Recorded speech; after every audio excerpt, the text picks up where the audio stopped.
unforeseen shenanigans are performed by trained professionals of chaos. Indie RPM and the Curio Hunter are not responsible for rare card envy or the spontaneous sudden urge to buy an entire case of trading cards. Their mission: to open card packs so you don't have to. They're here to show you what's inside before you buy, especially those non-sport trading cards you love. Like, comment, share, and subscribe to join the madness.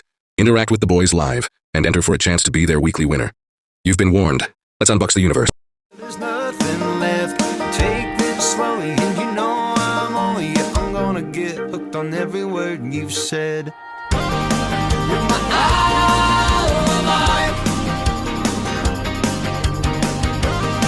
You're my alibi. Broken glass, what used to be the dash. I wanna fix your world. We're dancing in debris with the wishes in the sink, throwing pennies in your drink. These voices leave me thinking. Welcome back. I'm Indie RPM. I'm the Curio Hunter. And this is Unbox the Universe. But this week, we're unboxing something completely different. We have in our studio our friend, musician, Damon Mitchell. Mr. Mitchell. Hey, Indy. Curio. So glad to have you Welcome. here. Yep. For those of you who don't know, Mr. Mitchell is an independent musician, currently touring with the great Adam Calvert. You can catch him all the way across from the Midwest, actually even farther than that. I believe you were in Pennsylvania just recently. Yes. I know that I've heard things as far as Nevada, maybe even California. So Coast to you're coast. coast to coast at this point. Absolutely. And even some overseas. So with Unbox the Universe, we've tried to think of this as a network. And we like to think of Damon within our network. A network of friends, a network of individuals that influence us. And so we thought, why not unbox a little bit of Damon and see what is interesting about him? Because I've been friends with Damon a long time. I know that there are interesting things. So we're going to call this first segment, What's in Your Universe? And I'm going to start it out. Damon, if we were to crack open the box of your universe right now, what's the first thing we'd see? And what's been taking up most of your time creatively and professionally? So there's two separate questions there, but it's two-phased. So first, the Damon Mitchell box. We crack it open. What's the first thing that we see? Absolutely. Well, as you said, I spend a lot of my time on the road touring with both Adam Calvert as well as doing my music.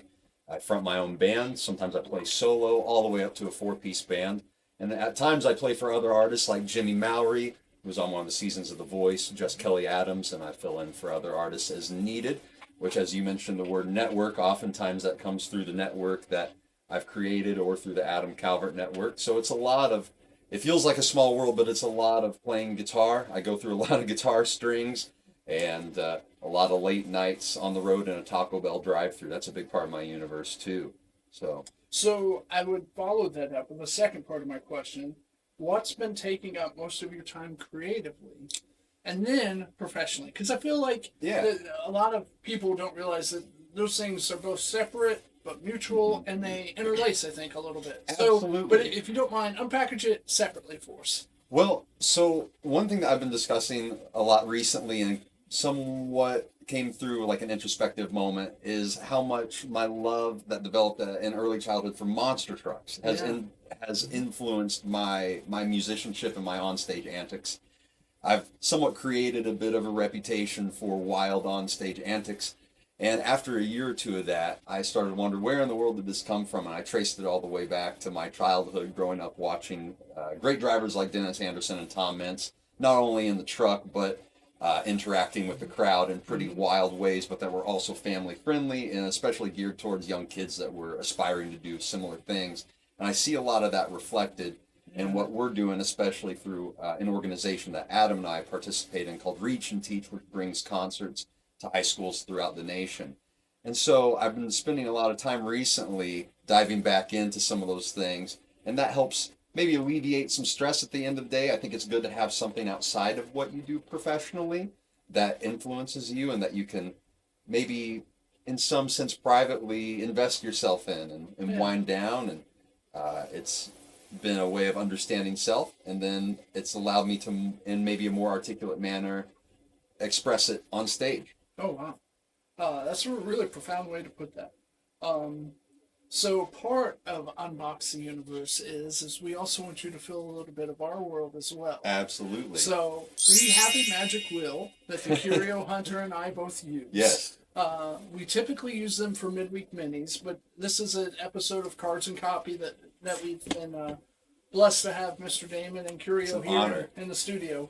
But I'd say we break out Curio, the magic wheel, All we right. allow Mr. Mitchell to spin it. Woo-hoo! We'll open break up it some out. packs and we'll continue to ask some more questions. Sure. Does that sound like a good time? Okay. We'll see if we can handle everything here. So what I'm going to do is I want the wheel facing away from you, just like this. You're not going to see. I have no idea what's on that. Yes, wheel. yeah. And I'm going to have you give it a spin. We'll zoom into the camera, let it see what it is. And All right. then we'll take just a quick break. For you guys, it'll be instantaneous. We'll get the cards ready and then we'll come back. So, All right. I'm even going to do this so I don't Okay. know. Give her a good spin, though. Okay. 3 for 3. We are doing Angry Birds. All right. Okay. So we'll pause here and be right back. For what we with some need to. cards. I've got Oh them ready. my goodness! Praise God. Here you go. Oh my word. Okay. So this one actually has some competition to it. So I found an interesting way. We're going to make this tournament. Oh, I'm based. excited for We this. have a few different segments. So what we're going to do is we're actually going to open a few different packs. So inside each one of these packs, there are 3 types of cards. Is that correct? 180 Right. different ones to collect. Yeah. Well, at the bottom, they've got, and the best thing to do is to look at the back. Okay. Of Yeah. one. But it tells us what beats what, and I think there's even wild cards Yeah. in there. You know.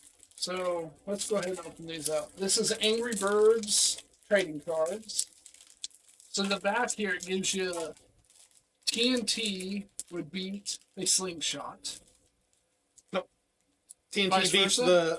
the stone. Oh, sorry, my correction. Yep. Go ahead and give it to us. Stone Jared. beats the slingshot. Yep. Slingshot beats TNT, and if there's a nest of eggs, that wins versus anything. So the idea that we would like to do is, boy, I should have been more prepared with a coin. We'll have you guess a number.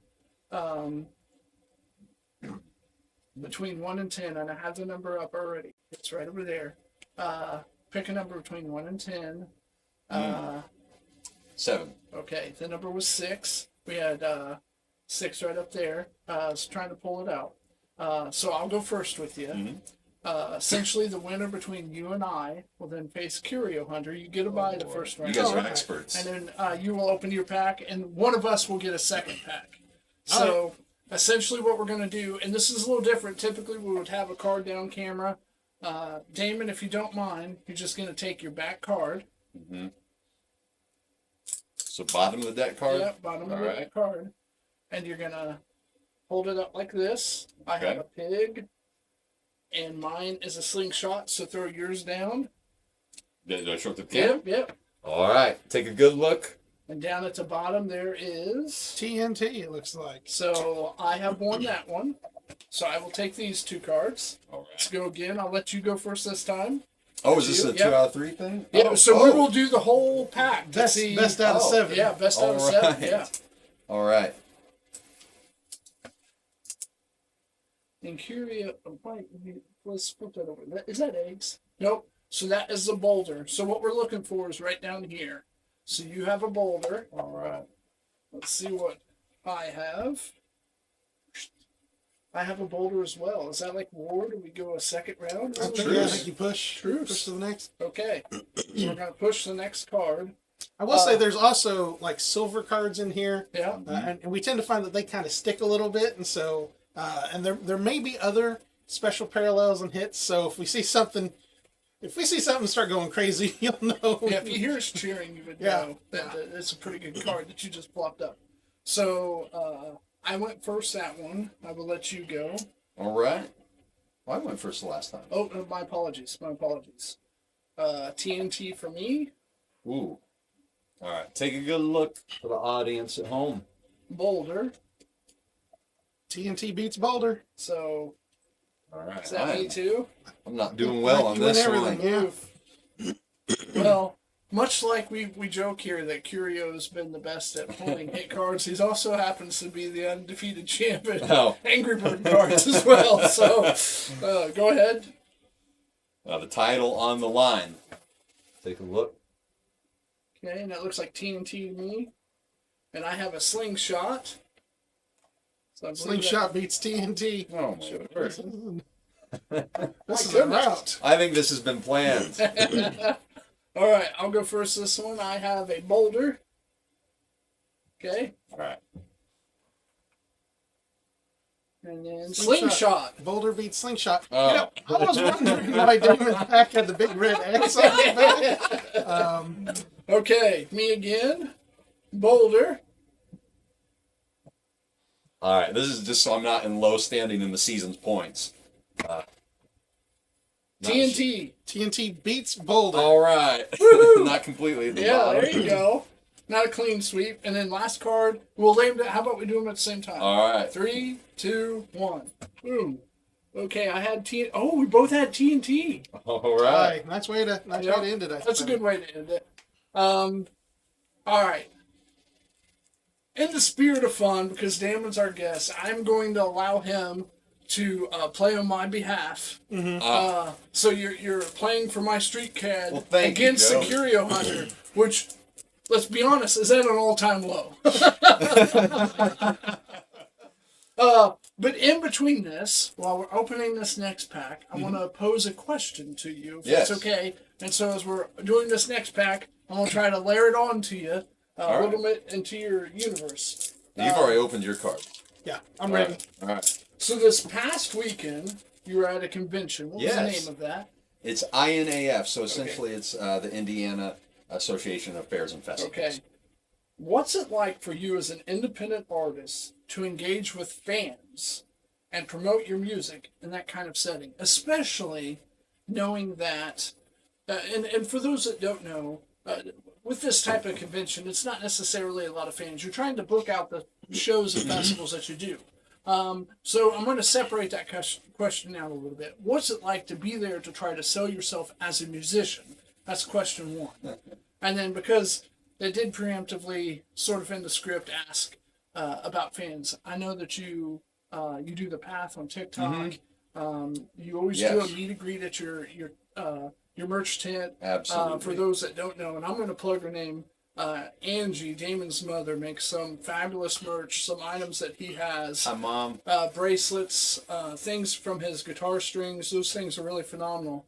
I know that you, and I've seen you do it, stay there till the last fan leaves. Absolutely. So talk a little bit about it. So convention first, fans second, and then you guys are going to play a game while I toss all that out at you. Well, the convention, where do I even want to start on that? It's daunting because you feel as though something's on the line, booking this year, sometimes even next year. In fact, my band got booked in September of 2026 because of this convention. Wow. So over a year and a half out, simply because of attending this convention. But if you walk up and down the aisles, it's a big trade show. So if any of you have been to a trade show, whether it be about automotive pieces or whatever can be manufactured or any services sold, this is the same thing. We have a booth. It's an 8x10 booth. Big banner, stand-up banner, and I do a prize wheel. I think we got a picture of it. We'll put it right here. Yeah, right on. on. Damon sent a picture, so yeah. And you're really there to make relationships with people. In fact, I try not to concentrate on getting things set in stone right there, because a lot of that stuff has to go through committees and boards, and people are being slammed all day with basically a sample platter of bands. I simply want to get to know people, and I want them to get to know me. You know, people don't care about how much you know until they know how much you care. And so I try to spend as much time with people personally as I can and simply get to know them and get to make them feel like they're part of the family and likewise, like I'm a part of their family. Do you feel from a business standpoint that you're better served on just that individual connection or relationship versus the aspect of I'm promoting a product, or I'm promoting obviously yourself as a product, but do you feel like it's more I'm just trying to build relationships and friendships and connections, and the other stuff will sort of take care of itself? So on kind of a micro level, if I were to bring it down to to something in my life. What do I look for in a band member? Who do I want to be on the road with? Yeah. You know, I have the blessing of getting to work with Adam Calvert. We travel on a 40-foot bus with a trailer, but we might be on that bus for 30 days at a time. And seriously, there was a period in 2024 where I did not sleep in a literal bed, in an actual bed, short of my bunk in the bus for 30 days. And I'm trapped in there with 7 or 8 people. And so I think, who is it that I want to be, you know, working with? And who can I, you know, stand for that long of time? Yeah. And so I try to think of, I want to prove to people that I'm selling to that I'm someone that they want to work with, as opposed to I'm the best guitar player ever. Because you can be the best guitar player ever, the best bass player, best drummer, but if you're unbearable to work with, You're a bad bunkmate. if you're a bad Doesn't work bunkmate out. in that 40-foot bus, I don't want to work with you. So I want people to have, on a macro level, that feeling of me with their fare. Yeah. Because there are bands that, man, they're really good. Artists are really good. And usually this isn't the case, but there are a few that's like, I wouldn't want to spend 10 seconds with that person. Yeah. And you hear horror stories from fair promoters and all types of show promoters about, man, their music was so good, but gosh dang, they ruined it because they were just hard to work with. Yeah. And I want to make it very clear that, you know, we're there to be of service, and that it's a family aspect, which is part of why I involve my family. And that comes natural for me because I grew up in a family that, by the time I was born, it was 3 generations of doing music. But we kind of had that baked into the feeling anyway. But I see that as something I want to continue in my music and make people that hire us feel like they're part of our family, not just someone that's, you know, buying the band for an evening. I don't like to see it like that at all. And so I want to make that relationship there. Yeah. So on the other side of that, the fandom.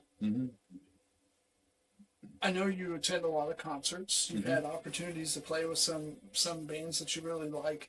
But I think fundamentally you're still a fan, correct? So you know what it's like to have that interaction. On your level, how important is that connection with your audience? It's everything. Yeah. It's everything. Something that stuck with me, I mentioned monster trucks earlier.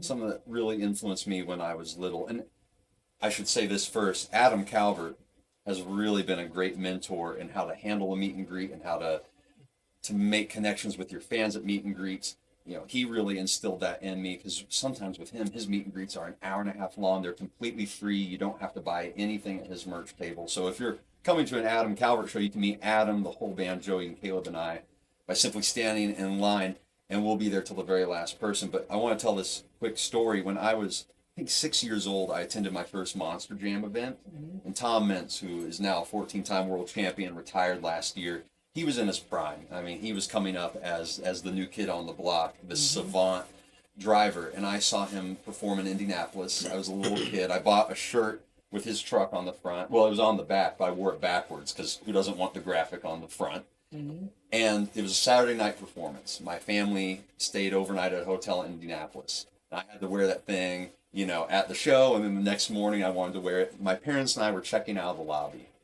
And I heard this voice, I'm wearing this shirt, and I heard this voice say, "Cool shirt, dude." And I looked over, and it was Tom. And he was walking through, you know, he was checking out too. And, I mean, he was on TV all the time. He was really up and coming. He was a big deal. And he didn't have to take time from me. And something about that simple interaction, that cool shirt, dude, and the way that made me feel as a kid. I mean, I was just enamored. It was like talking to the king or something. I wanted to make sure that if there's any chance that I can make some other person feel like that, especially someone that might be aspiring to do what it is we're doing, or simply chasing a dream of their own. If I'm someone that they might look up to in the slightest, I want to make sure that they have something akin to that feeling. Wow. That's really positive. I feel like the only way we could settle this out now is some Angry Birds I think action. you're right, Joe. Yeah, I mean, Indeed. you're so nice. I feel bad about beating down a little bit, but let's just go ahead and see what this is. So Tom Mintz also once said, because an up-and-coming driver beat him in his rookie season. They interviewed him. Instead of interviewing the driver that won, they just interviewed Tom about losing. Naturally. And he said, "It's okay, everyone gets lucky once." So. There we go. Fair enough. Well, let's see. My first one up is a slingshot. All right. Taking on Boulder. the Curio Hunter. Oh, he wins that one. Oh! Okay. I believe you're up first on this one. Now, I am playing on behalf of Indy. Yes. So if I win, Yeah. this is a dual credit win. to Yeah, Indy. yeah. It's like a double loss for He's you. worked that out somehow here. All right. That's the back of the card? Oh. No. There's two Oh, cards there. oh, we got... Did he have a silver card? That's a silver card. Nice. He pulled a hit. What even is that? Here, put that one back in your deck. Okay, so this is Terrence, Angry Bird. I believe one of the main characters. Yeah, you got a hit. It's got everything on there. I feel like my boulder can't stand up to everything. Yeah. That's a silver card. I got to give you the instant win on that. Yeah. Good job, buddy. That's a big one. That's a good one. All right. Yeah, you need more of those. and then pride goes before the fall. So All right, let's, there we go. let's see where we're at. Got a little Some TNT. Ooh. Okay. Dynamite. What we got? TNT beats boulder. Yeah. All right. Now, hold on. Oh, man. Okay, put that one back in your deck. Okay. So Yeah, I only got that one. one goes to Robert, right? Yeah. Okay. Yep. Okay. Whose turn is it? I think you're... I'll go. Curio Hunter with some TNT. TNT. All right, Curio. Slingshot. Win. There you go. It's not looking Not good. looking good. Gonna have to rally back here. I know. Woo. Okay. I believe that's you. TNT. Slingshot. Slingshot. Slingshot wins. Yep. That's a Robert. Curio. Nail Staying biter. close. Yep. Uh-huh. All right. Boulder. Boulder. Boulder. Boulder. So second round. Oh, Well, let's just see what happens. Who's up first? I think he Oh. is. Oh, I see. Oh, gosh dang. All right. So we have a slingshot. And we have TNT. Technically, a slingshot wins. However, we do have a rule that if you pull a silver card in this, it is an automatic. Because we win. haven't seen an egg. No. So We've got an egg would be a big one for us, I think, Right. at this point. So I still think that one went to Team ND.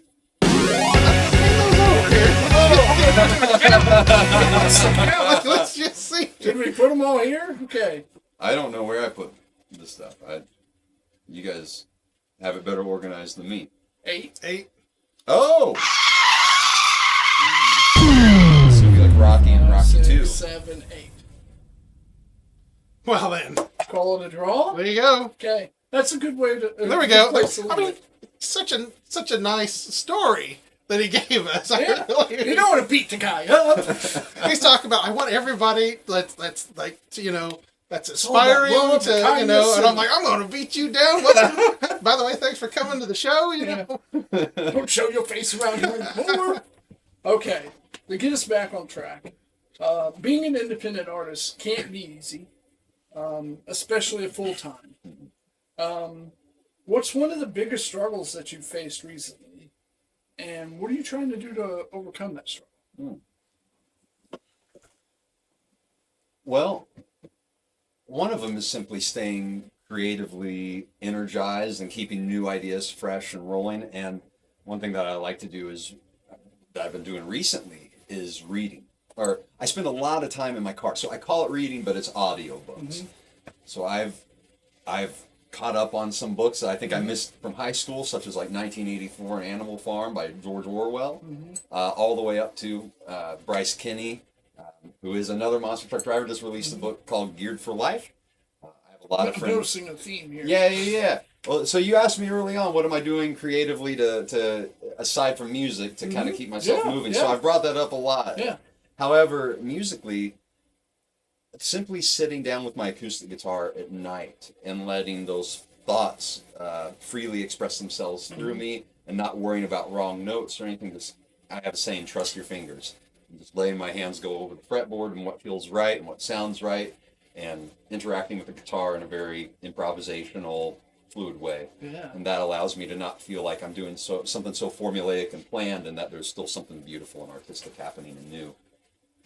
And so you feel like exploring those other things, expanding your mind as far as growth, What I'm reading, is really made an impact on you creatively. Absolutely. Not to get way off into the weeds, but I'm starting to become a believer that music is aware of us, perhaps. Yeah. And there's something about the collective conscious there, which I mean, I don't have too many fleshed out opinions on that, but I definitely think there's something to be said for reading and seeing what other people's perspective on similar things to what you think about might be, but you know, they're viewing it from a whole, it's like holding a ball, you know, I'm seeing it right here, but you're seeing it from right there and right here, and what can I learn, what can I take from your perspectives that, you know, add depth to my perspective on the whole thing? It's interesting that you bring that up. I was watching an interview with Quentin Tarantino, and he was talking about his film. This is going to be off in the weeds for our audience, I apologize. But it's very relevant to what he was just saying. He was talking about Once Upon a Time in Hollywood, there's a character played by Brad Pitt. His name's Cliff Barnes, I think is his name. He's a cowboy in it. And supposedly Cliff has killed his wife. Maybe by accident in a boat with a harpoon. And they never really directly address it in the film. So it's shown that he was on a boat, had the harpoon, something happened, and people believe that he may have intentionally done it, but he's, for the most part, gotten away with it, and he's lived his life. At the end of the story, he sort of redeems himself. But there's basically two aspects there. There's people that watch the film and believe that Cliff actually did kill his wife and intended to do it. And that's one film. And there's people that watch the film and believe Cliff was always innocent and sort of redeemed himself and shown himself in that light at the end of the film. And that's a separate film. But it's all the one film from two different perspectives. And it really got me thinking about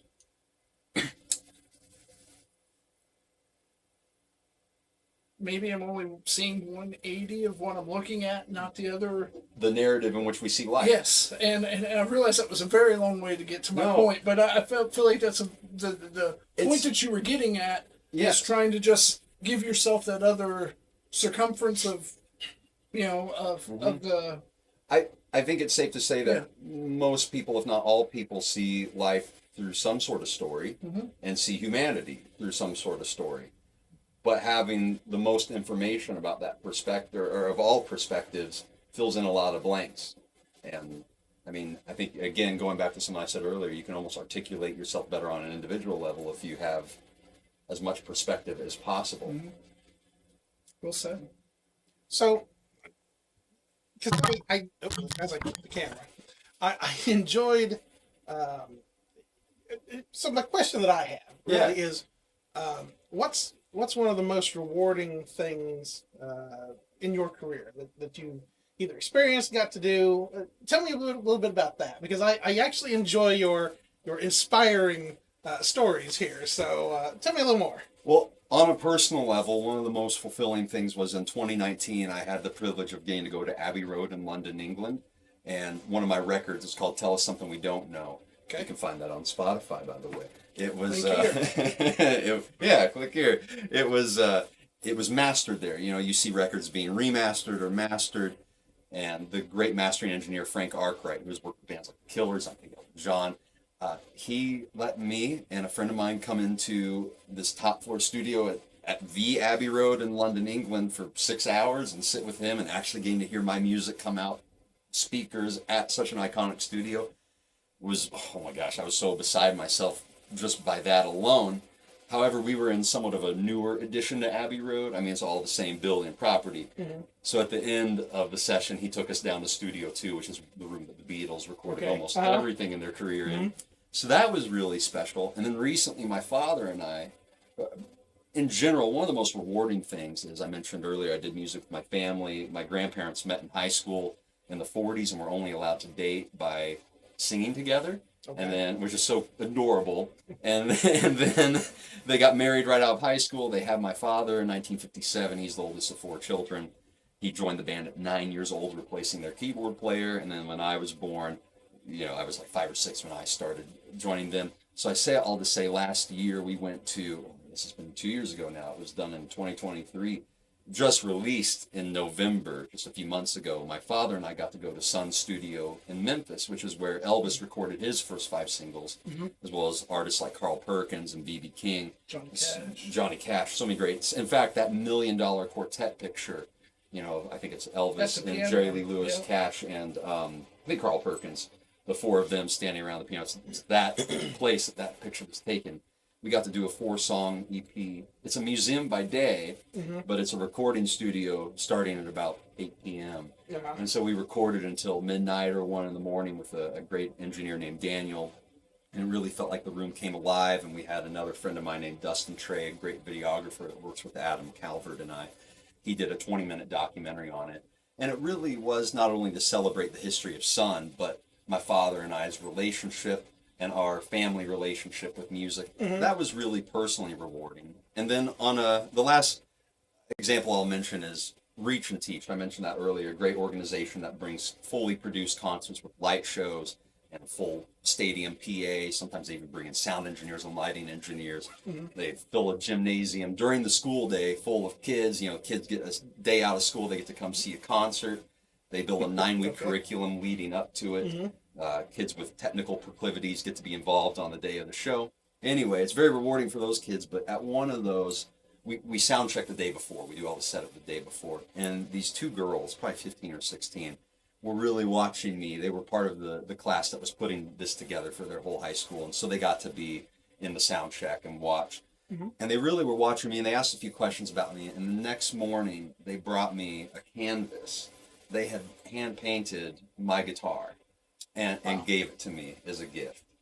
And now one of those girls works for Reach and Teach, now that she's graduated. So you see, sometimes you get to plant a seed, sometimes you get to water it, and sometimes you get to watch the whole thing bloom. You might get to do one of the 3 of those steps, and very rarely, I think in that case, I got to see all of it or be a part of all of it. So I would ask, is there a dream? I mean, I probably know the answer to this. Is there a dream musician or someone outside of mainstream that you are inspired by? Maybe it's another independent musician, but I'm going to let you answer it however you want. Is there someone that you would like to work with that you haven't had the opportunity to yet? Well, putting the filter of not mainstream was clever. Yeah. So if I had answered that, the answer would have been Paul McCartney. Oh, of course. However, there's recently been a young man named Jesse Wells that I've been seeing a lot of that I think is really tapping into the same spirit as Bob Dylan and Townes Van Zandt. And he's teetered on perhaps protest or political music, but I feel like he does it in a way that's inclusive to everybody and simply is just narrowing down on hard truths, gray areas that sometimes are simply baked into life.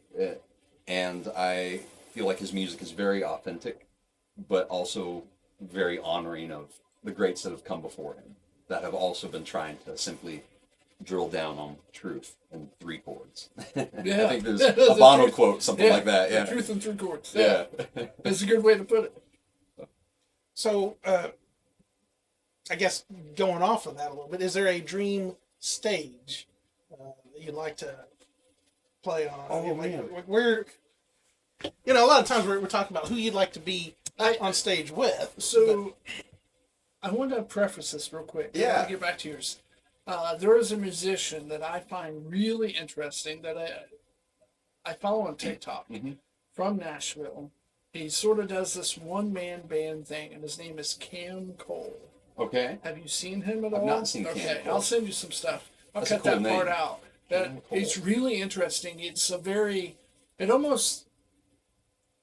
this isn't doing it justice, but he's playing like an old K-style guitar, electrified, and it sounds like the White Stripes. Oh, okay. It's a very unique sound to him. He literally will do like a live show panhandling to people, and then a whole concert stadium tour. Yeah. Like in Europe. Oh, that's so cool. And he's in Nashville constantly, like busking. Well, maybe I'll run into him. Well, I totally. Probably passed him on the street or yeah, something. I will send you a link so you can check him Please. out. But of all the musicians that is currently doing something outside of yourself, he's the one that I find like just the most interesting in how he's interacting with his audience. His TikTok is obviously big for us, but he's killing it as far as TikTok and its audience. Cam Cole. I'm going to cut this whole part out, but I wanted to, well, I was thinking of it, I wanted to bring him up. Back to your question, Robert, I apologize. No worries. Dream Stage. Yeah, Dream Stage. Dream Stage. Well, I'd be lying if I didn't say Madison Square Garden is a dream stage. But also, going back to the convention that I just did this weekend in Indianapolis, some people from the Vigo County Fair came by. And with all the other fairs, I was pretty, I won't say soft in my approach. I was pretty forward in terms of my personality and getting to hang out with them. But I'd ease into the conversation of like, bring my band to your fair. With Vigo County, the second they walked by, I was like, hey, I used to come to monster truck rallies at your fair when I was 8. I want to play at your fair. Mm-hmm. And I said, you're the only fair that I'm being this direct with this weekend. I want to be on your stage. It's a dream of mine. So yeah, Vigo County, have me, man. We're going to shout you out. We're going to make this happen. They were nice. They were really nice. They were great people, that whole board. I'm not just saying that for the camera. They were actually really sweet. Spent some time with my parents in the booth. We do a spin wheel like you guys. Mm-hmm. So if you come by our booth, you get to spin, win a bracelet made by my mother, perhaps. My old guitar strings, when I break them, and I throw my guitar 10 feet in there, I break a lot of guitar strings. Luckily, I don't break too many guitars. Mm-hmm. But she repurposes all the broken pieces, even worn out stage clothing. Kind of like what you guys do with the trading cards. I was starting to have some ideas about piecework from my stage clothes. I want to preface this: unboxing the universe, where the idea is we give you a little bit of ours, you give us a little bit of yours. And it is back to that perspective thing. Yeah. I'm taking different pieces of perspective and putting them all together in my amalgamation. But yeah, so one of the other prizes, and it seemed that everyone got this when you spun. There are 2 kind of odd ones. One, spin again, which is fine. And then the other one is 10 push-ups. And I let it go for it to freak people out a little bit. And finally, while it's still spinning, I say, like, hey, if you get 10 push-ups, that actually means I have to do them. Sure enough, the first person to spin the whole weekend got the 10 push-ups. They wanted to do them with me, so that worked out. A few people wanted to do like contests. Yeah. Which, of course, I was like, listen, I'm already 40 in today. But yeah, so 7,000 push-ups and 30 gigs later, here we are. Mm-hmm. Well, that's awesome, Damon. I was just wanting to give you a brief moment because you've had some music video success here lately, and I wanted to give you an opportunity to tell a little bit about that, and we'll link probably to it here. Mm-hmm. But I want to give you an opportunity to tell us a little bit about that. Well, thank you. And congratulations, by the way. Thank you, Curio. Actually, Indy had a little bit to do with the video that won an award. So to give context to the listeners, there's an award show. It just celebrated its 10th anniversary here in 2025. It'll be 11 years. It's called the Josie Music Awards. That's Josie. It's a mother and daughter. They started this award show to celebrate independent musicians. So somewhat like your question of, hey, let's take out the big obvious names. Mm-hmm. These are for people that are either completely independent on very small record labels with small management. Mm-hmm. Basically, you're not going to see the Taylor Swifts and Paul McCartneys of the world. And nothing against them, but it also gives people like myself that are on that independent level more of a chance. Yeah. And a way to, in a friendly sense, compete with each other. That also helps us grow. Mm-hmm. And so I believe at this award show, there's 196 categories total. And they even do things like best independent management of the year, or all the way up to, male and female music videos of the year. And then they have some alumni categories for people that have won a time or two, and they kind of get put in their own category. Adam is in that a lot. But 196 categories, I think there were over 75,000 submissions, something like that, amongst all the categories. And I'm proud to say that my music video that came out around this time last year in 2024, it's called Please Come Again. Mm-hmm. It's a song that I co-wrote with Sean Geyer, and who's a great friend of mine. Sean has worked with bands like Skillet and Finger 11. He and I wrote this song called Please Come Again. He and I co-produced it. We had it mastered at Abbey Road. I didn't get to go over there this time, but sent it off to them. They did it, got it back, and we put together this music video. It was a weird music video. I thought I might get canceled for some of the things in it. It addresses certain different topics, doesn't really give much of a definitive outlook on those, simply brings some things up to the viewer. And I wasn't sure what the reception would be, but the video got over 250,000 views, and it won Music Video of the Year at the 10th Annual Josie Awards. And I got to go on stage at the Grand Ole Opry House in Nashville, Tennessee. Got to stand in the circle. It technically wasn't a Grand Ole Opry event, but it was the Josie Awards at the Grand Ole Opry. So I took the opportunity to hop in the circle, and I gave... That's one of those stages, I think. Yeah. There were a few people that, when accepting it, they actually moved the mic stand out of it, and they said, I have a thing. And I can respect that. They don't want to be in the circle till they're in the circle. Until they're in the circle. Given that, I get that. I was there for a very weird alt project. I thought I'll take the chance and hop in it. But it may not have another. I would do the same. Yeah. What was great about that moment, though, one of the things that was great. First of all, my parents were there, and I got to tell the story of my adoption, which I won't go into on here. But I was adopted. The brief thing is I was adopted 3 days old. My biological mom wanted me to be involved in music, prayed over me that I would be, gave me into a family that she had no idea was touring, doing music. She just knew my dad played keyboard. So that got to be part of my acceptance speech, which felt like a lifetime full circle moment. And then what was crazy was to save time. So they do male and female, but then they have, this is one of those categories that has alumni, male and female. And so to save time, they call all four at once, have us all come up and just, in succession give our speeches. Well, Adam Calvert won the alumni, so I got to be up there on stage with him and Ryan Robinette, who's a good friend of mine who co-wrote Adam's song. And then Dustin Trey, he wasn't present, but he directed both of our videos. So, can't not Big bring night him for up. Dustin. Big night for Dustin. Dustin had a good night. Yeah. So thank you, for bringing that up. That was very, very special, to say the least. Is there anything that you would like to tell our audience before we adjourn our beautiful Unbox Universe session that we've had with you? Yeah. So every night in my show, I play a song called Dance With Me. It's a song off my Like You're in a Dream record that I put out in 2021. And I tell my audience every night before playing that if there's a risk that has been on your heart to take, if there's a dream in you, if that seed has been planted whenever and it's still calling out to you, whether it's a week later or 20 years later, it's probably a sign that you should go after it. And it's very easy to talk yourself out of taking risks or going out for something new. It's very uncomfortable. But that's really the only way to grow.